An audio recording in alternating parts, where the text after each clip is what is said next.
Samantala, sinimula na po ng MMDA ang dry run sa pagpapatupad ng motorcycle lane sa EDSA at ngayon pa lang po ay nasa 400 na ang nasita.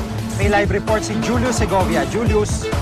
Sige, isang linggo munang dry run ng motorcycle lane sa EDSA kaya hindi muna nanikit ang MMDA.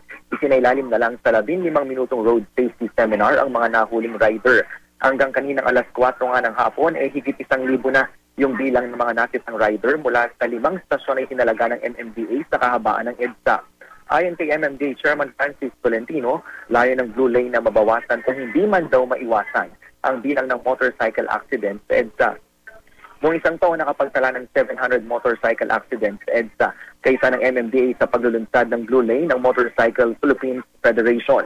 Pero kung may natuwa, meron din namang mga rider na nairita. Ang ilan kasi na sa mga nasita ay naantala yung kanilang lakad. Hindi eksklusibo, Jiggy, ang Blue Lane. Ibig sabihin pwede ring dumaan sa Blue Lane ang mga pribadong sasakyan. Ang hindi lang pwede ay yung mga public utility vehicle gaya ng bus at jeep. Bagay naman na inalmahan ng Motorcycle Rights Organization.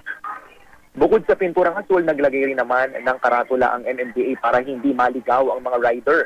Maaari naman daw umalis sa motorcycle lane ang rider kung mag-U-turn. Pero dapat dahan-dahan, nakasignal at hindi bababa sa 200 meters ang distansya mula sa nilikuan. Simula sa Lunes, Jiggy, maninikit na raw ang MMDA sa mga lalabag sa motorcycle lane.